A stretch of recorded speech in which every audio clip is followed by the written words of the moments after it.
Hey everyone, and welcome back for another deep dive. It's great to be here. This time, we're taking a look at the iPhone 16, Yeah. and with the holidays right around the corner, Mm-hmm. lots of people are thinking about new phones as gifts. Uh-huh. So we want to help you figure out, is this the phone to get? Is it worth the upgrade? Yeah, is it worth the hype? Exactly. And we've been seeing a lot about, Apple Intelligence, Right. but it's not really here yet, is it?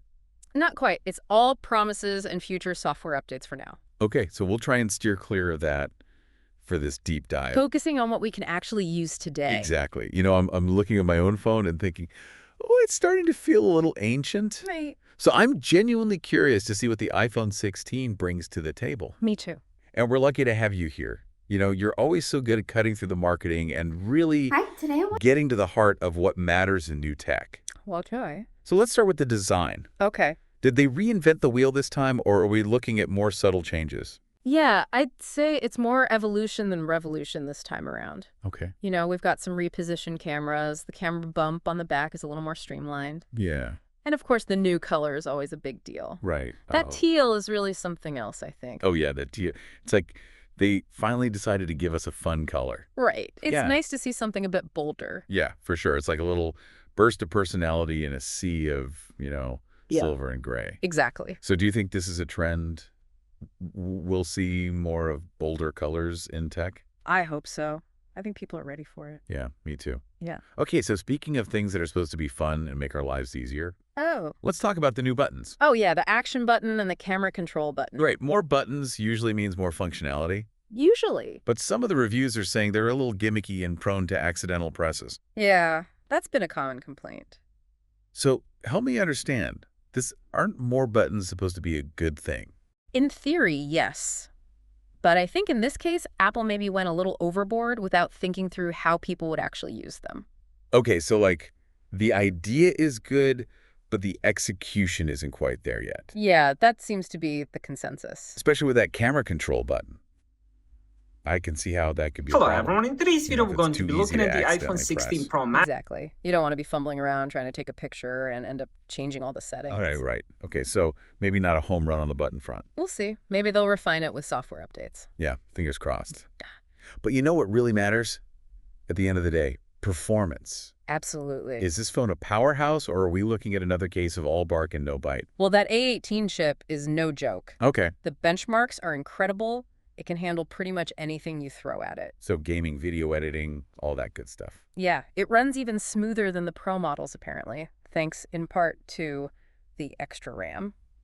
So if you're looking for a phone that can keep up with you, this one delivers. Okay, that's good to hear. I'm tired of my phone feeling like it's going to die every time I open Instagram. I hear ya.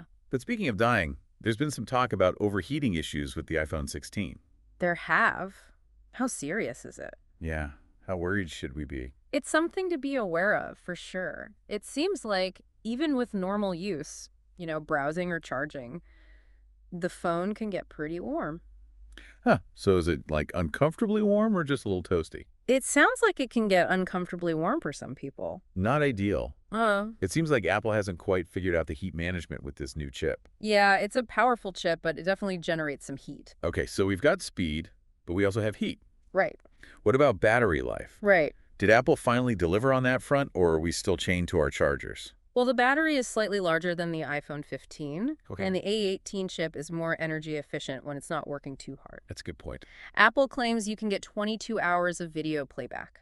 Wow, 22 hours. Yeah, but those tests are always done under very specific conditions. Right, it's never quite that good in real life, is it? Not usually. Yeah. So realistically, I think the battery life is improved, but it's not going to blow you away. Okay, so how does it compare to, say, the Google Pixel, which is known for having incredible battery life? Yeah, the Pixel still wins on that front. Really? It has a much bigger battery, and it just seems to be better optimized for real-world use. Interesting. So it's not a total battery revolution, but it sounds like a step in the right direction. Yeah, I'd say so. But enough about staying powered up. Let's talk about something else that's important to a lot of us, the camera. All right, let's get into it. Everyone wants to know, is the iPhone 16 camera worth the hype? It's a solid camera, no doubt about it. Okay. The main camera takes great photos, especially in good lighting. And the ultra-wide camera got a nice upgrade with autofocus. Oh, so you can finally do those macro Well, shots. exactly. Cool. I've always been a little jealous of that feature on other phones. It's a fun one. Yeah, it is. But okay, let's be real. Is this camera going to blow my mind, or is it just another incremental upgrade? Honestly, if you're really serious about mobile photography, the Pro models are still the way to go. Ah, They have a much larger main sensor, a higher resolution ultra-wide lens, and a 5x telephoto lens. So you just get more flexibility with the Pro models. so the iPhone 16 camera is good for everyday use, but the Pro models are where the real magic happens. I think that's a fair assessment. Okay, I can live with that. Okay. But you know what really caught my eye? That camera control button? Oh, yeah. It sounds like you can actually adjust things like color tone and mood on the fly, which is pretty cool. Yeah, it's a really neat feature. You can fine-tune your shots in a way that you couldn't before.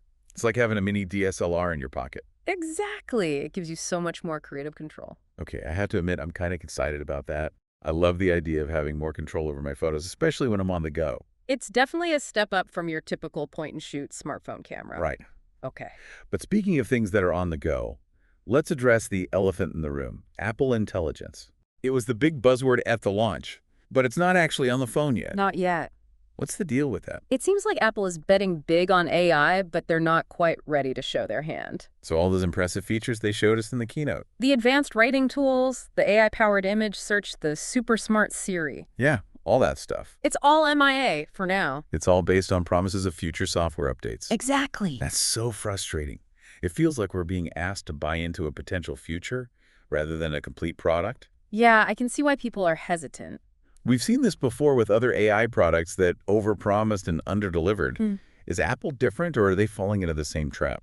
Well, Apple does have a track record of eventually delivering on their promises, That's true. even if it takes a while. Oh. But with something as complex as AI, there's always a risk that it won't live up to the hype. Yeah, no doubt. It's easy to get caught up in the excitement of new tech. But it's important to remember that what matters most is how the phone performs today, not what it might be capable of in the future. Absolutely. So I think we need to approach this new generation of iPhones with a healthy dose of skepticism Agreed. and a focus on what they offer right now in this moment. Exactly. What can they actually do for us today? Exactly. So why don't we take a quick break and then we'll come back and talk about what all this means for you.